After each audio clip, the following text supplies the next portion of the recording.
football overhyped in 2018 college football top 25 polls. Michigan football's collapse in the second half of the Outback Bowl was a fitting final chapter on a disappointing 2017 season. The defense was again among the nation's best, while Jim Harbaugh's offense lagged at record levels and had issues at every juncture. But the book is closed on 2017, and it's time to look to 2018, which means the Michigan hype machine is already beginning to churn. The first batch of way too early top 25 rankings have Michigan ranked as high as number 7, Athlon Sports, though most websites place them in the teens. And in the 2018 national title conversation, Bovada gives Michigan 9-1 odds to win the title, the fifth best odds, behind only Alabama, Clemson, Georgia and Ohio State.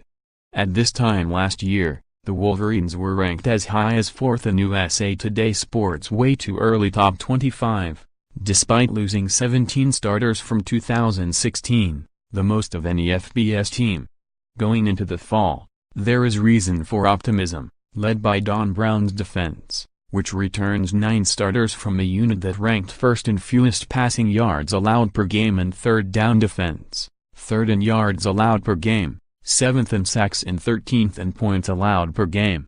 Offensively, there is talent and depth all over the skill positions. However, many are buying the hope of next year, year 4 of the Harbaugh regime, as the year Michigan returns to dominance. We've seen this before.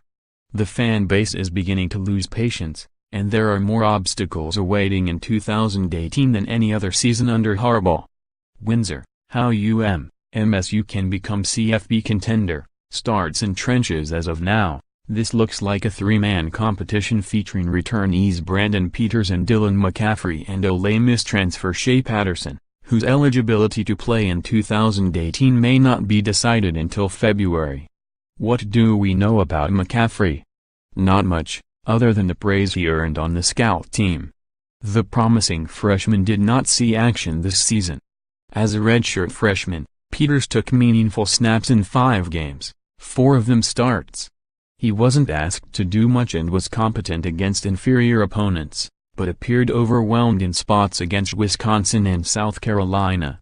He should benefit from the 2017 experience and potential first-team reps this offseason, but does he inspire confidence if he's the quarterback in 2018? Patterson intrigues the most, as a former 5-star recruit. Playing in a spread system, he showed flashes of brilliance in 10 starts over 2 seasons with the Rebels, but had his sophomore year cut short after 7 starts due to a knee injury. Having Patterson eligible is the first hurdle. If that happens, the question becomes, as Free Press Sports writer Nick Baumgardner laid out in a must-read film study on the QB last month, how quickly can Patterson pick up Harbaugh's pro-style, multi-formation, pocket passing offense? Patterson is most dangerous when he uses his mobility to extend plays out of the structure of the offense.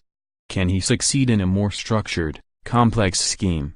And if Patterson earns the starting job this spring, as many think he will, would Harbaugh and passing game coordinator Pep Hamilton adapt to Patterson's strengths by running more spread formations, like Harbaugh did when he had Colin Kaepernick as his quarterback with the San Francisco 49ers? That's not to say Patterson is Kaepernick. There are so many questions at the most important position, and as of now, no clarity. The Wolverines' offensive line troubles have been written about. They did not open enough holes in the run game, and had 2 quarterbacks injured on their watch.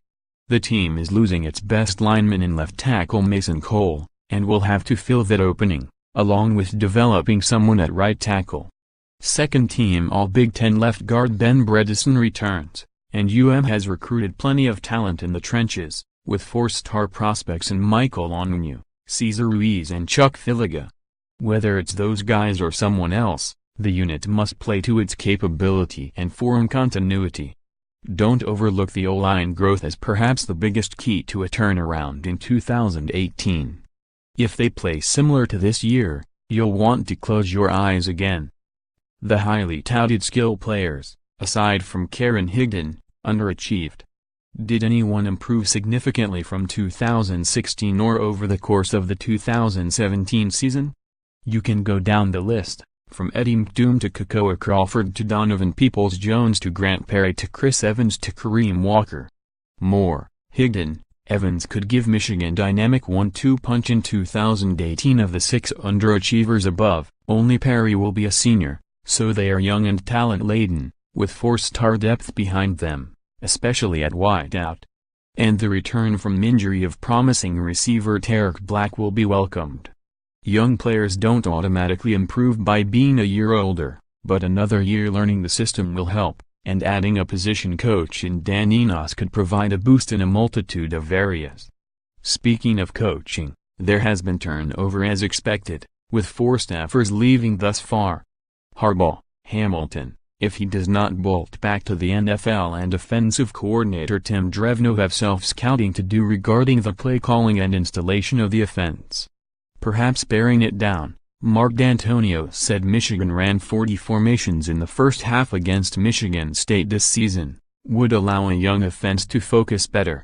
The Big Ten's East Division has vastly improved the past few seasons with Penn State's emergence, and may again be the most top-heavy division in college football, along with the SEC West. The Wolverines face challenging road games at Notre Dame, Northwestern, Michigan State and Ohio State, with Wisconsin and Penn State at home. That's 6 10-plus win teams from this season and 3 New Year's Six Bowl winners, USU, Wisconsin and PSU. Watch, an early look at UM's 2018 schedule of that group. Only the Buckeyes won't return their starting quarterback. Northwestern's Clayton Thorson tore his anterior cruciate ligament in their bowl game, so his status for the start of next season is unclear. UM visits Evanston, Ill. On September 29. Michigan saw firsthand what USU's backup Dwayne Haskins can do, when the redshirt freshman rallied the Buckeyes in the second half at Michigan Stadium. Urban Meyer's group also returns its top 6 receivers and standout running backs J.K. Dobbins and Mike Weber, Detroit Castech. Michigan was 4th in the division this year and 3rd the previous 2 seasons under Harbaugh, so it will take an upset or 2 to climb out of that rut. Of course the Wolverines can meet the early expectations. These January rankings mean even less than the meaningless in-season rankings. Look at what D'Antonio did, albeit in a different situation, at MSU this season. The raw ability is in Ann Arbor to make a leap. But it won't be as easy as get Shea Patterson eligible. And it will take improvement in every facet of the program, especially at the top, if Michigan is to see it through. Stripping away the noise and looking at this roster critically puts it at the bottom of the top 25 because of the question marks. Anything more right now is buying the hype, which has yet to come to fruition the past 3 years. Download our Wolverines Extra app for free on Apple and Android devices.